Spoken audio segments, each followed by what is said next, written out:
This isn't silly. Hi, everyone. Welcome to this week's episode of Vented Uplift with Debby Simmons from Primrose Healing and Wellness Center. So if you were trying to watch us, I don't know, it just, the snow here, that sunny California, just did not want to be any part of this New York weather, and I don't blame it. So everybody, welcome Debby Simmons.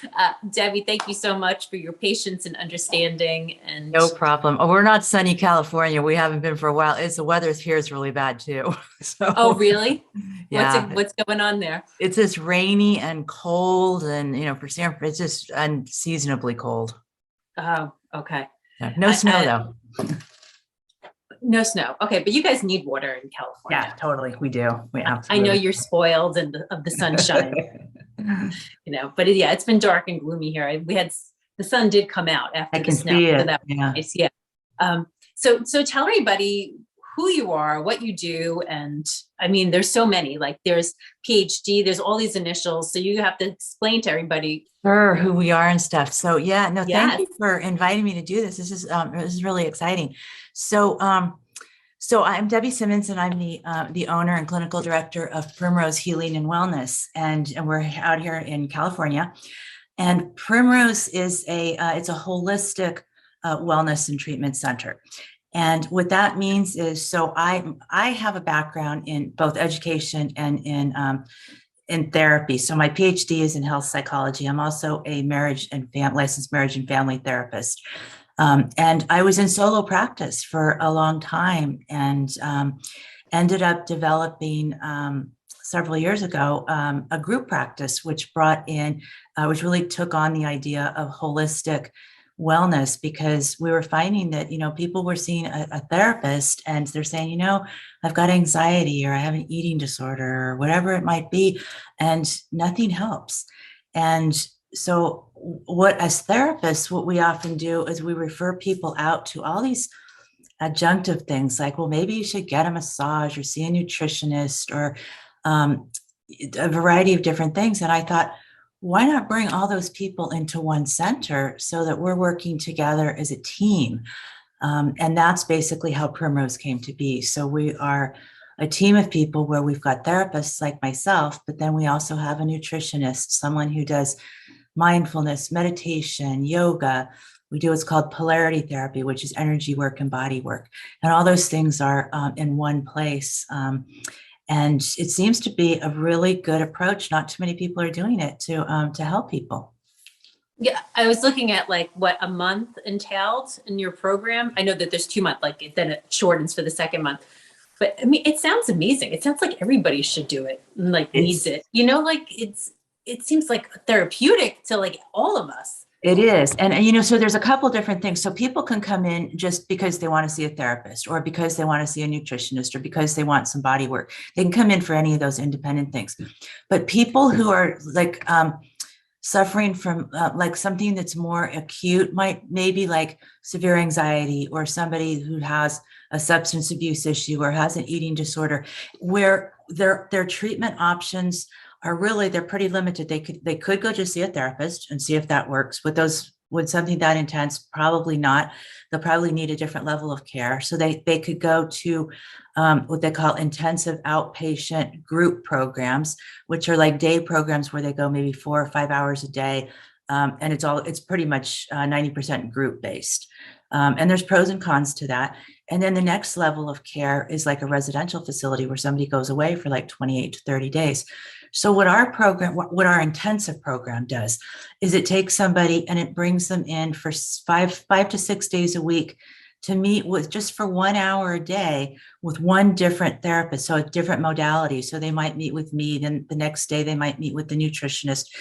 Then they may get some yoga, and it's intense because it's every day, but people can live their lives. They can go to work, they can go to school.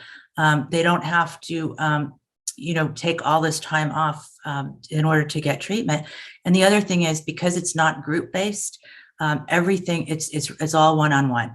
So there are no groups. So they're really getting the focus just on them and whatever therapist they're seeing.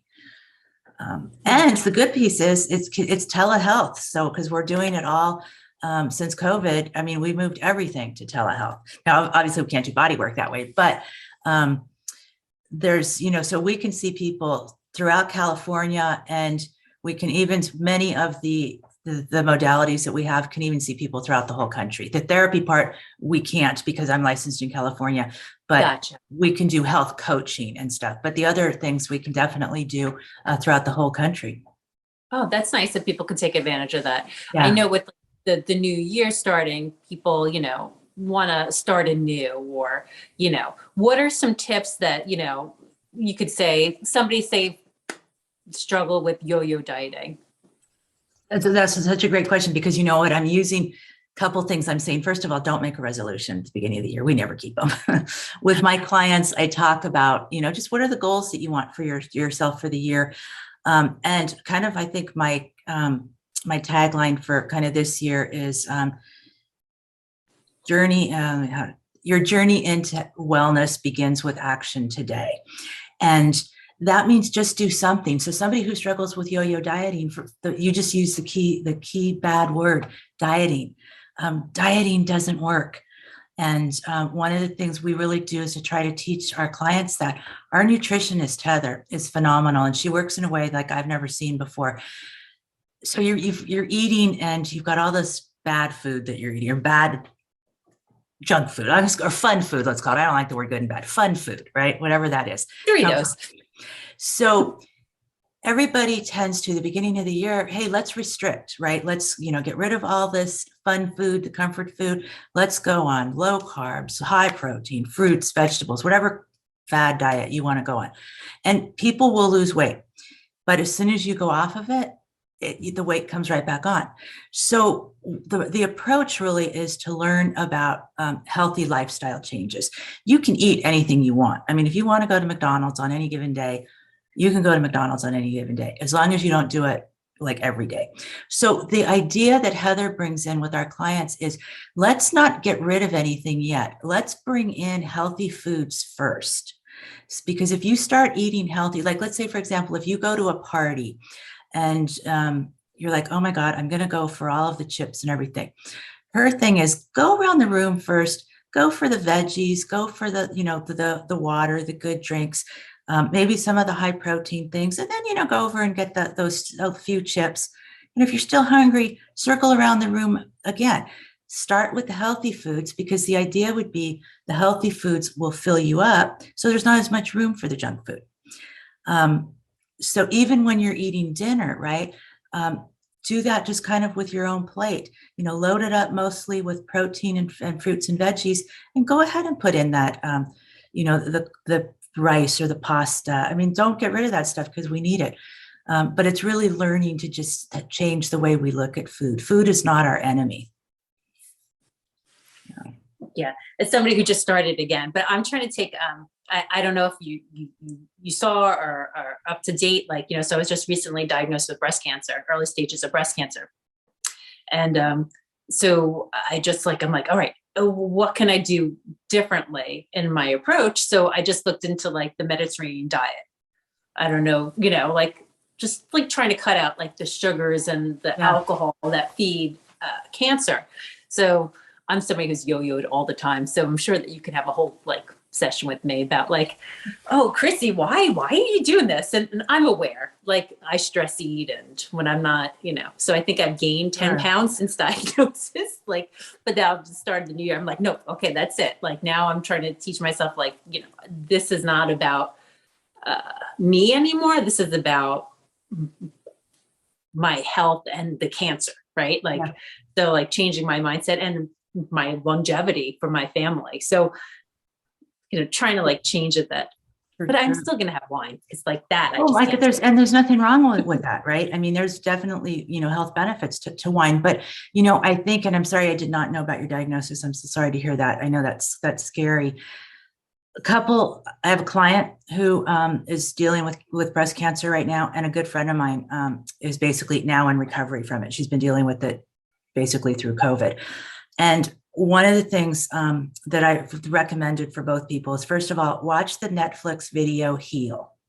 It's an amazing video, and I tell all my clients to watch it. It's about the body-mind connection. And it's phenomenal. And the clients that I have, other than really eat good nutrition. And good nutrition really is about like real food, not processed food. So that's another way to look at it. That's another tip. If you could even if you just did that, right, just ate real food. Of course, the self-care stuff, but I totally recommend the energy work. I don't know how people, if you buy into that or not. Like Reiki? Yes. Yeah. So, okay, if you know Reiki, polarity takes Reiki to the next level. It's energy work, but it includes the body work. And there's actually, I got trained in it through COVID myself, and I just am a big believer in it. But there's a practitioner that I know who's a friend of mine right in New York who I can connect you with. Sure.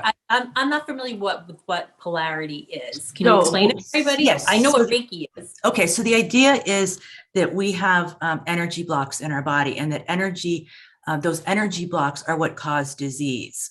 And that if we can release those energy blocks and balance the body, that the body will naturally heal itself. That doesn't mean we exclude Western medicine or anything like that, not at all. But the idea is we want to do everything that we can to balance the body and get rid of those blocks. So what Reiki does, Reiki is a type of healing that goes in, and it really doesn't touch the body. It works with the chakras, and it works with the energy field. The idea being that the body will balance, the energy will balance itself. What polarity does is it goes in and it does that, but it also it does the body work, and it looks for the physical energy blocks. Like if you've got pain in your shoulder, it's going to go in there and it's going to try to release through different types of touch. There's like a really deep pressure touch. There's like what they call a rajasic touch, which is like a shaking of the area. And there's just a very soft touch. And all of those are meant to just basically release the physical energy blocks. And it even gets into, because we do some work even on the stomach area, which can release some of the energy blocks that are in the organs even. So it's a combination of the body work and the energy work. That's why I say it takes Reiki to the next level. I swear by, I came across it myself a few years ago, because I was out of town, and I thought I was going for a massage, and I went to this woman, and I'm like, this is no ordinary massage. And I think I went like 3 or 4 times before I came back home.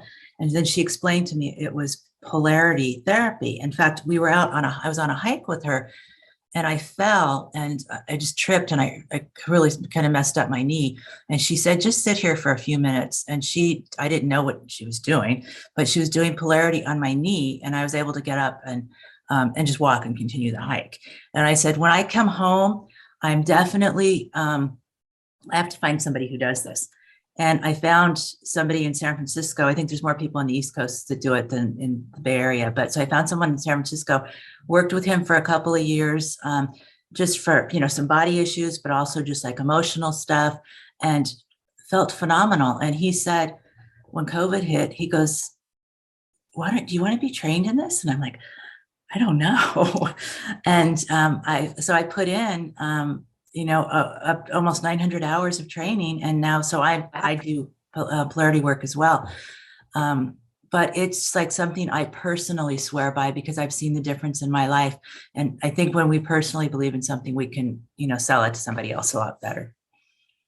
I know somebody like the Green Spa Wellness Center here in Brooklyn. I know that they do Reiki. I don't know if they do. I'm going to have to ask. They probably don't. Yeah, they probably don't. It's very specialized. I mean, there is a certification for it. There's a Polarity Institute, a couple of them, and the person that I know actually who's in New York is actually somebody that I went through training with, and we've become friends. So, and he's got a practice there right in the middle of New York.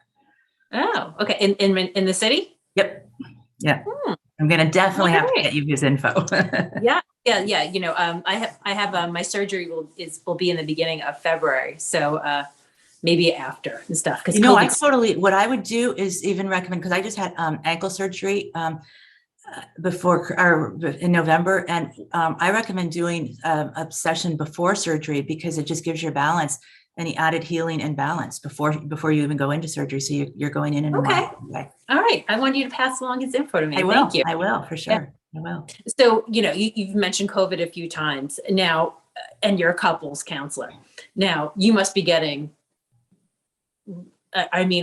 what do you feel? What are couples doing? What are some tips if you're living with somebody?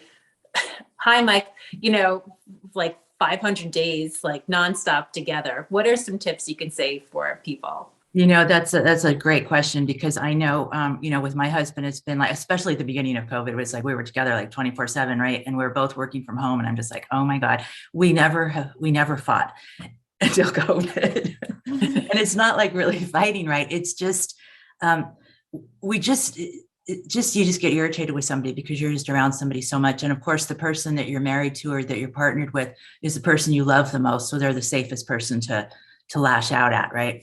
But I think the thing that's so important is, you still have to have your own interests, your own life, your own job, your own friends. And you do need a break from one another. And now, because hopefully we're opened up a little bit more. Well, I feel like we're taking a step back right now too, for sure. But I think it's just the kind of thing where just to be able to say, let's take our space and then let's come together like a dinner or whatever. The other thing that I think that's real important is a lot of couples, they don't do like a date night or date day or whatever it is. And even though you're together 24/7, that's not like special time necessarily. But even within your week, to be able to say, hey, let's put Friday night together as our date, whether even if we're just sitting home and having dinner together. The other thing is take turns in who's going to plan the date. And the idea is that you plan something that your partner really likes. So it's not the time for you to cook that lasagna dinner and he's not really fond of it, but you are. It's like you go out of your way to do something special for him or her, and then you flip it the next week and the other person plans it.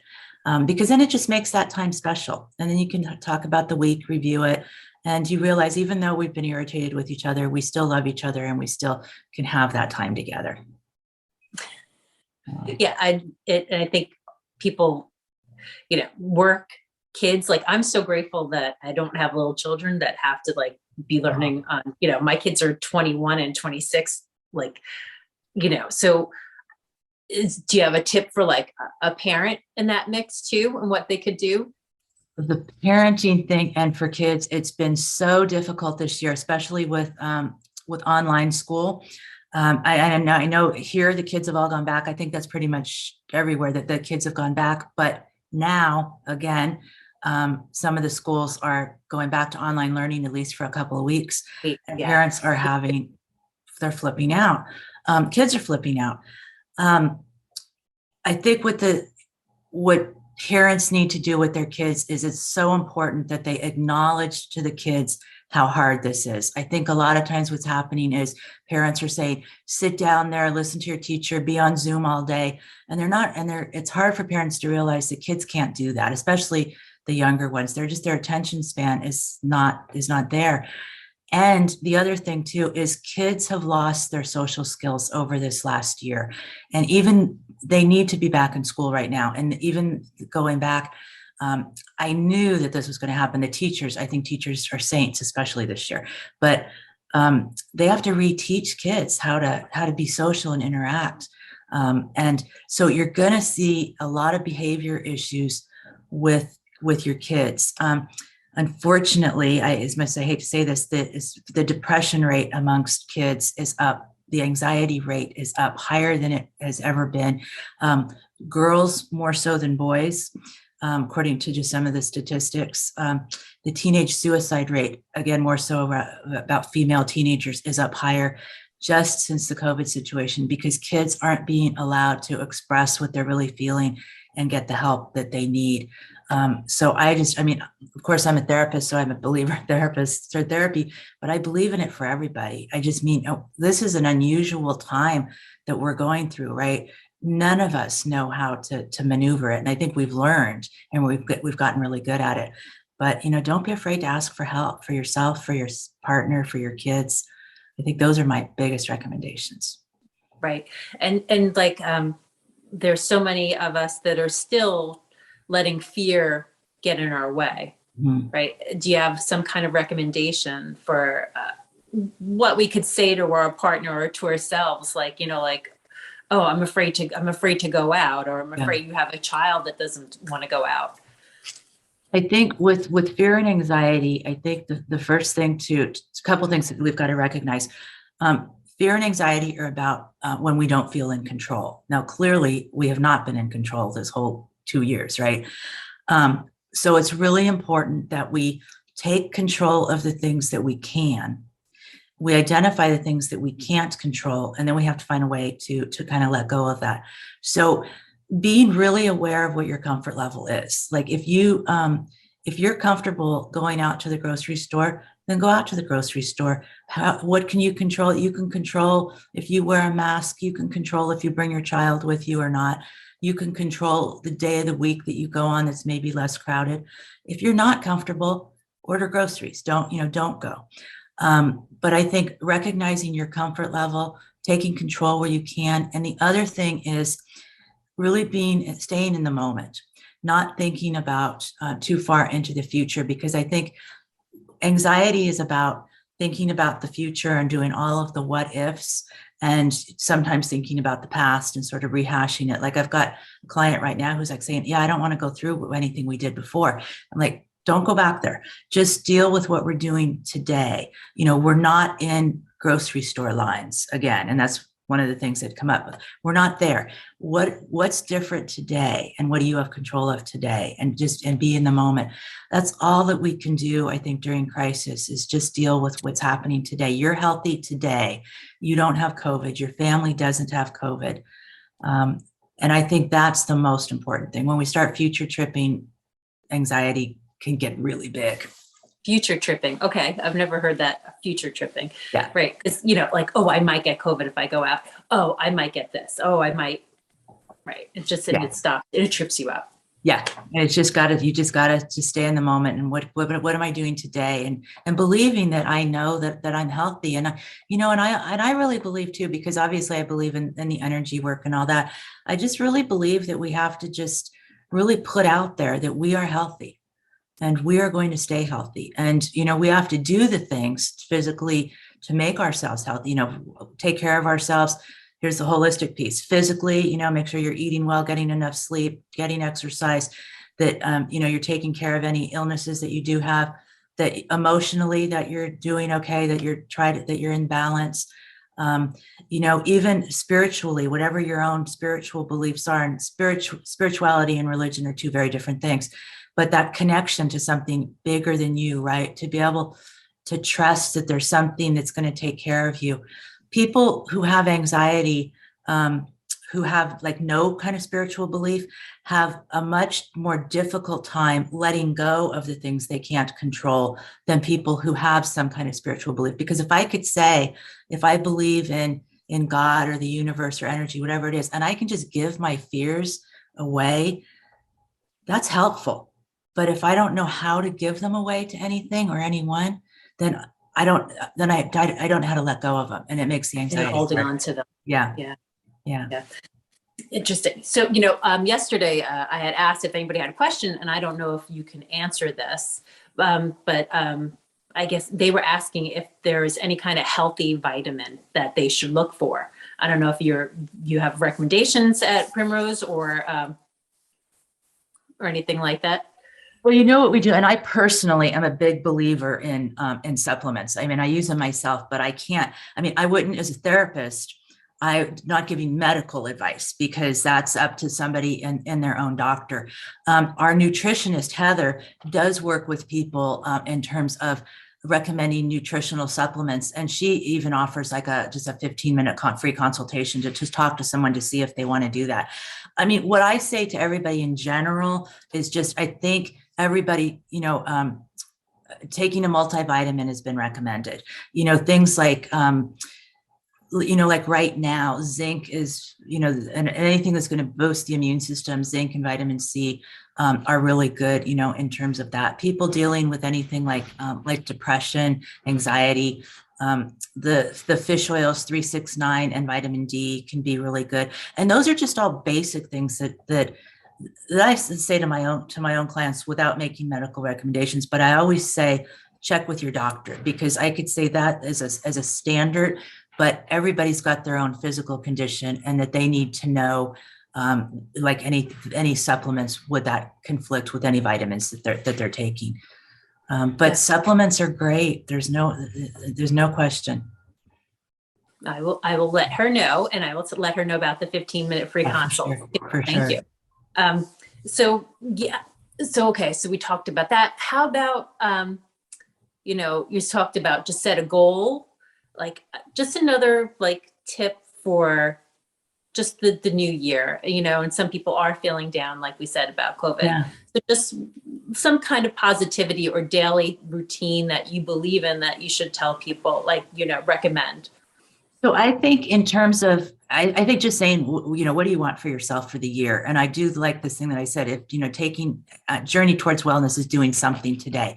But the one thing that I find, and I do it myself, and I think is really helpful, is focusing on what we're grateful for. Like at the end of every day, I write a gratitude list, and the gratitude list isn't like, it's all the big things that I'm grateful for. I'm grateful for my health. I'm grateful for my home. But what I say to people, it's go through that day, and no matter what that day was like, are there 2 or 3 things even within that day that you were grateful for? It's like today, I may say, Chrisie, I had a chance to talk to you today, and in spite of all the Zoom glitches and stuff, that was no big deal. We're having a great conversation, and I'm really grateful for it. That's what happened today. And so to do that each day and to keep a journal of it. I started it maybe about a year and a half ago. And I think I was looking at what I was writing. I had like over 500 entries. I'm like, oh my God, that's a lot of things to be grateful for, because it takes you out of that depression or that anxiety just for a little bit. Right. There's always the option to like choose how you react to something, right? So instead of going to bed and being like, oh my God, like that was so annoying, what happened today? To say, we figured it out, we worked it out, and we were able to sit and talk, like there's always a bright side. And, I try to find the bright side. I definitely have a short, fuse lately. With the impeding surgery coming on, I noticed. Sure. So I'm just trying to be like, the whole family has warning. like, listen, I'm doing good. I'm having a double mastectomy in a few weeks, and, I'm doing good and I'm happy, but, I might snap. You're going to, and it's like, how do you find, people say, how do I find gratitude in COVID, or how do I find gratitude in having to have a double mastectomy? The fact that maybe you're talking about polarity therapy, you just learned about something new, or you're going to watch the Heal, and you may learn something new. So I could be grateful that I learned something new, and it's a new tool that I can bring into my life. Laughter is also great. Anytime that you could laugh, there was, I always remember the movie. I don't know if anybody who's listening has watched the movie Patch Adams. It was with Robin Williams, and it's so good. It's basically, his idea was how to bring humor into just difficult situations. And he went around to hospitals and dressed as a clown and all this. He was a doctor. He was actually a doctor, and that's what he brought to it. And he would always wear the clown nose. He was very popular for it. And then Norman Cousins is an author who writes about how to bring humor and laughter into difficult times. And I think that it really helps, when people are dealing with difficult situations. You can have 2 people who have very different temperaments, right? The person who is everything in life is bad, and the person who's got a very positive outlook. And the way that those people deal with difficulty and illness is going to be very different. And their outcomes are also going to be very different. Yeah.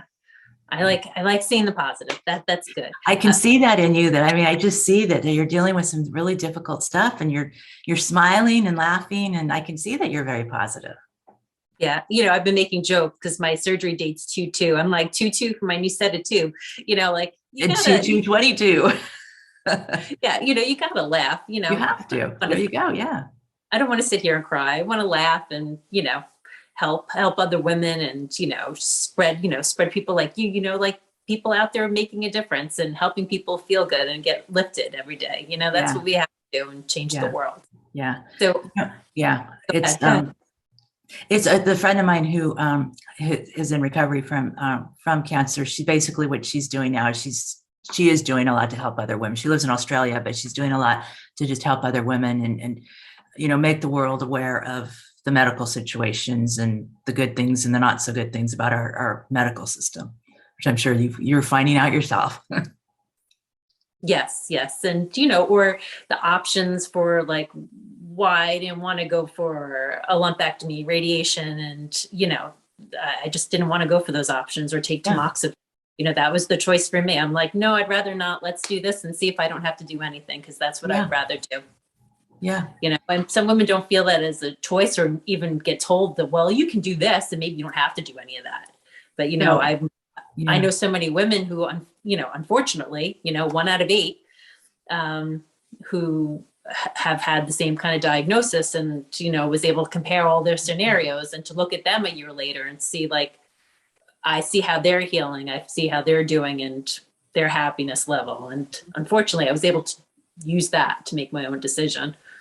Well, knowing all the options is so important, right? I think even, within medicine, Western medicine, Eastern medicine, the holistic realm, just knowing the options allows you to make a better choice, for sure. And be in control.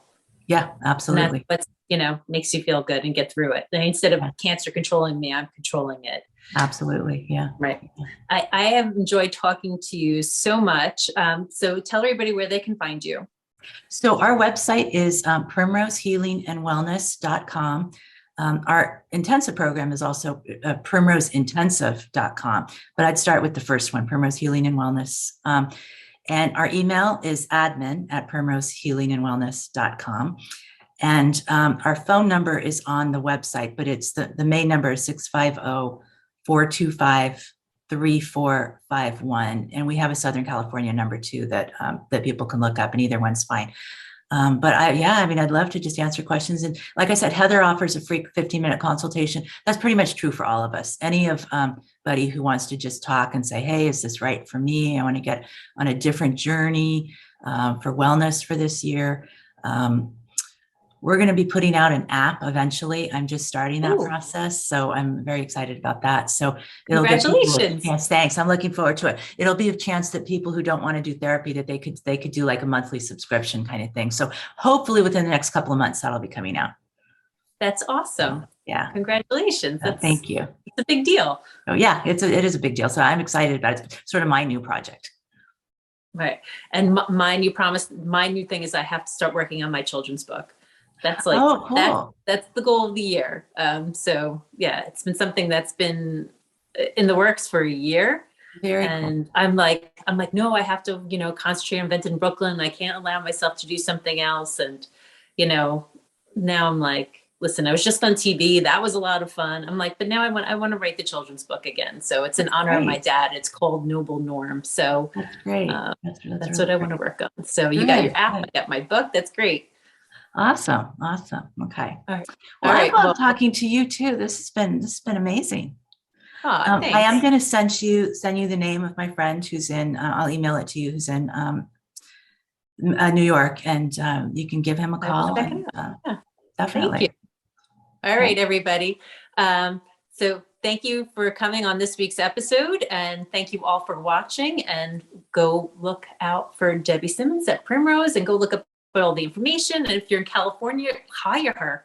Like, she's got some great advice. Thank you so much, Chrisie.